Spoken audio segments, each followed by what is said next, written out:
안녕하세요. 계시록 19장 1절 말씀 보시겠습니다. 이 일 후에 내가 들으니 하늘에 허다한 무리의 큰 음성 같은 것이 있어 이르되 할렐루야, 구원과 영광과 능력이 우리 하나님께 있도다. 아멘. 이 시간에 복음주의 하늘 찬양의 기초라는 제목으로 말씀을 드리고자 합니다. 할렐루야는 찬양을 의미하는 하랄과 여호와를 가리키는 야의 합성어로서 여호와를 찬양하라는 뜻입니다. 오늘 말씀은 바벨론을 심판하신 후에 나타나는 하늘의 찬양입니다. 19장은 이런 할렐시의 찬양이 여러 편이 나타납니다. 그만큼 구원의 감격이 크고 그만큼 열심히 찬양해야 한다는 것입니다. 이 바벨론의 멸망은 곧 우리에게 세상이 제거된다는 것 말고도 그만큼 영적으로 자랐다, 변화되었다, 그리고 그만큼 그리스도의 신부로서 준비되어졌음을 의미합니다. 아멘. 그래서 19장에는 온통 피조물들의 찬양과 아울러 어린 양의 혼인 기약이 나타납니다. 그런데 본문의 찬양에는 단순히 승리의 복만을 말하는 것이 아니라 이토록 찬양하기까지 하나님께서 주신 은혜는 무엇이었으며 성도가 취한 믿음이란 찬양 속에 잘 나타나 있습니다. 먼저 생각할 것은 하늘의 허다한 무리의 찬양은 누구를 가리키느냐? 여기에 대해서 천사의 무리냐 성도의 무리냐 두 견해가 있는데, 천사의 색깔이 더 짙지만 하늘의 허다한 무리의 큰 음성 같은 것이 있어라고 빗대는 예매한 표현을 볼 때에 반드시 천사라고만 할 수 없습니다.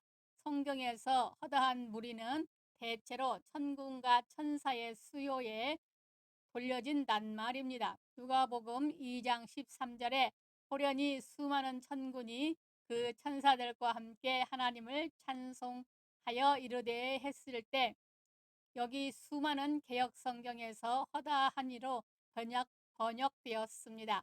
계시록 5장 11절에도 내가 또 보고 들음에 보좌와 생물들과 장로들을 둘러 많은 천사의 음성이 있으니 그 수가 만만이요 천천이라. 여기 많은 개역 성경에서 허다한입니다. 그런데 이어 12절에 큰 음성으로 이르되 죽임을 당하신 어린 양은 능력과 부와 지혜와 힘과 존귀와 영광과 찬송을 받으시기에 합당하더라 하더라. 즉 그 수요며 큰 음성이며 찬양의 내용마저 본문 1절과 같습니다. 이처럼 본문 1절은 천군 천사의 냄새가 나는 찬양대의 모습입니다.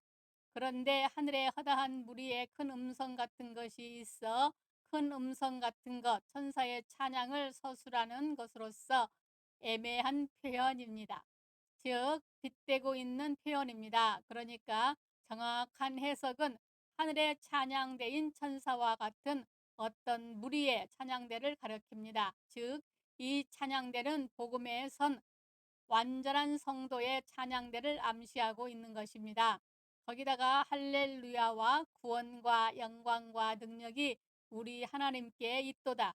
여기 우리 하나님이라는 표현은 계시록 5장 10절에 성도들이 하나님을 우리 하나님이라고 부르듯 이는 성도들의 신앙 고백이요 우리에게 참으로 친근한 표현이라는 점에서 그냥 찬양대가 아니라 천사의 찬양대와 같거나 승리한 성도들의 찬양을 암시하는 것이라고 결론 지을 수 있습니다. 아멘.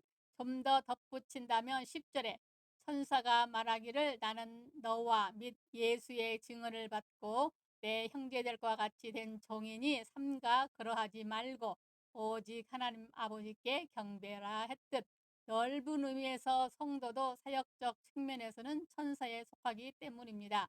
그러므로 우리도 이런 복음적 찬양을 부를 줄 알아야 진정한 은혜가 우리에게 다가오게 됩니다. 그러므로 복음주의 하늘 찬양의 기초는 첫째, 그리스도께서 이루신 사실을 찬양하는 것입니다. 1절 이 일 후에 내가 들으니 하늘에 허다한 무리가 큰 음성 같은 것이 있어. 여기 이 일 후에란 앞의 내용과 관계된 접속구입니다. 그러니까 이 일 후에란 바벨론이 심판된 후를 가리킵니다. 이처럼 구원의 역사적 사실을 근거로 찬양해야 합니다. 마치 이스라엘이 홍해를 건넌 후에 모세의 누에 미리암을 중심으로 찬양했던 것처럼 누리는 구원의 확신과 감사의 찬양입니다. 이스라엘이 바벨론에서 귀환할 때도 그랬습니다.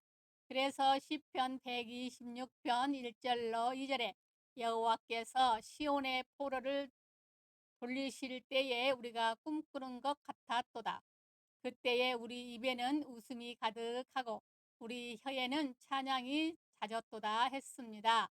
여호와께서 큰일을 행하셨다는 것이 찬양의 근거였습니다. 그러나 홍해 사건처럼 아직 어리고 훈련받지 못한 믿음은 구원을 보고서 기쁨으로 찬양하지만 그 감격은 신변의 작은 사건 하나만 생겨도 잃고 불만과 불평으로 변하고 맙니다. 오라는 예수님의 말씀을 듣고 믿음으로 물 위에 걸었지만 몇 발 가지 못해 광풍을 보고 믿음이 약해 빠져간 베드로의 믿음과 같습니다. 그래서 신앙의 훈련이 필요합니다. 하나님의 말씀이라면 어떤 상황에서도 믿고 또 믿는 믿음에 서서 요단강을 믿음으로 지나가듯 온전한 믿음에 서서 온전히 찬양하며 감격할 수 있는 것입니다. 그래서 내 하나님 여호와께서 40년 동안에 내게 광야 길을 걷게 하신 것을 기억하라. 이는 너를 낮추시며 너를 시험하사 내 마음이 어떠한지 그 명령을 지키는지 지키지 않는지 알려 하심이라.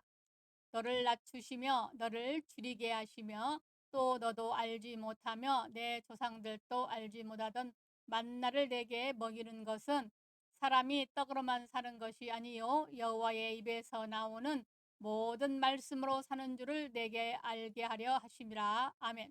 여기 말씀 혹은 말씀을 대신하는 단어가 여러 차례 나오는데 즉 하나님의 말씀을 믿고 절대 믿음에 서고 행하는 것이 훈련 내용인 것을 알 수 있습니다. 마음의 의심이나 불평은 극복해야 할 시험입니다. 그러기 위해서 먼저 늘 복음의 내용인 하나님의 신실하심과 그 사랑과 약속 그리고 하나님께서 그리스도 안에서 이루어 주신 은혜를 늘 묵상하시기 바랍니다. 진정한 명상은 주님을 생각하고 그 진리를 생각하는 것이지 텅빈 집과 같이 자기를 비우는 것이 아닙니다.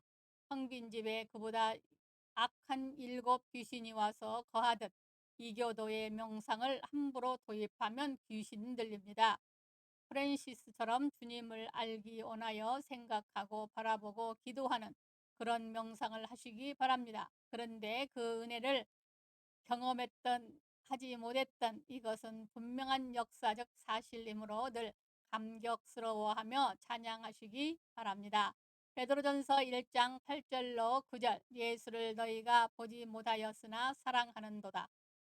이제도 보지 못하고 믿지 못할 수 없는 영광스러운 즐거움으로 기뻐하니 믿음의 결국 곧 영혼의 구원을 받음이라. 아멘. 여기 믿고 기뻐했다고 했습니다. 이렇게 믿고 기뻐했더니 진정한 구원의 은총을 누리게 되었습니다. 그러므로 나를 구원하신 복음의 견고히 서는 것이 복음적인 찬양의 기초이고 그럴 때 진정 구원의 은혜를 누리게 되는 것입니다. 두 번째, 복음주의 하늘 찬양의 기초란 영적 위치에 서서 찬양하는 것입니다. 그런데 하늘에, 즉 이 찬양은 하늘에서 부르는 찬양이었습니다. 이는 찬양의 무리가 땅에 속하지 않고 하늘에 속한 무리임이 보여줍니다. 이처럼 지상의 성도지만 자신이 복음 안에서 볼 때에 우리들은 하늘의 성도나 천사들과 같이 하늘에 속한 자들입니다. 아멘.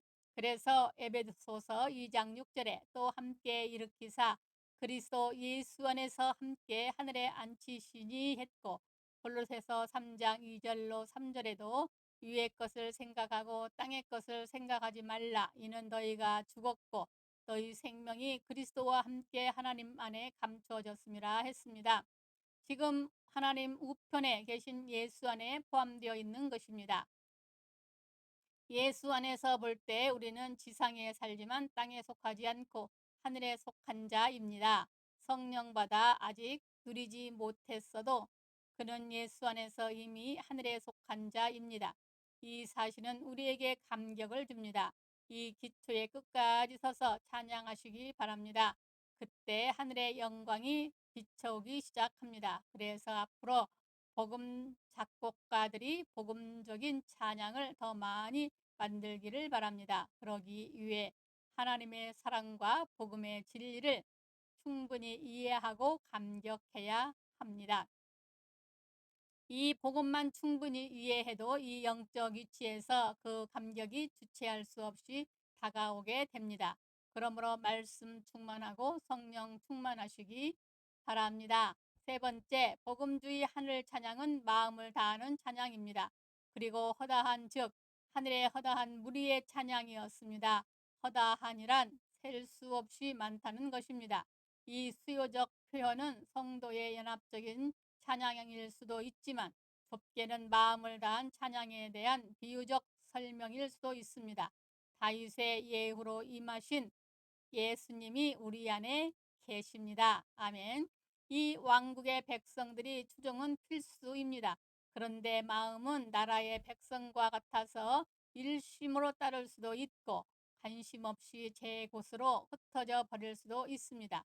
그러므로 마음은 하나된 허다한 무리 같아야 합니다. 그래서 예수님께서 마태복음 22장 37절에 예수께서 이르시되 내 마음을 다하고 목숨을 다하고 뜻을 다하여 주 너의 하나님을 사랑하라 하셨습니다.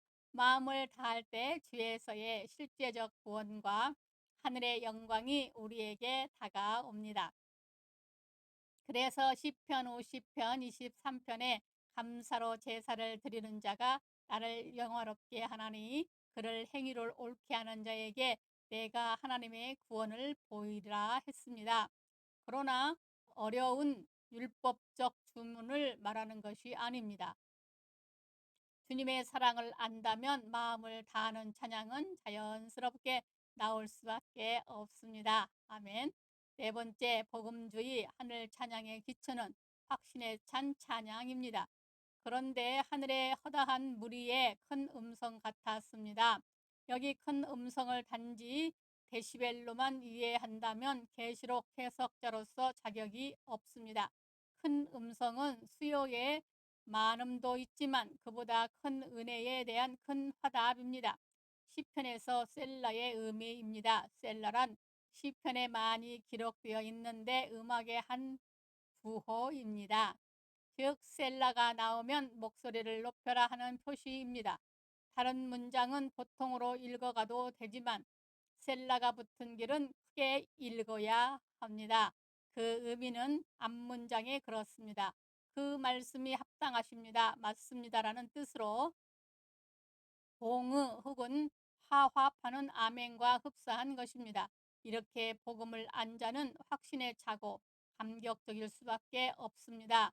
믿음이란 처음 하기가 어렵습니다. 믿습니다 하면 되는데 환경이 너무 약하여 잘 나오지 않습니다. 그러나 한번 하기 시작하면 쉽습니다.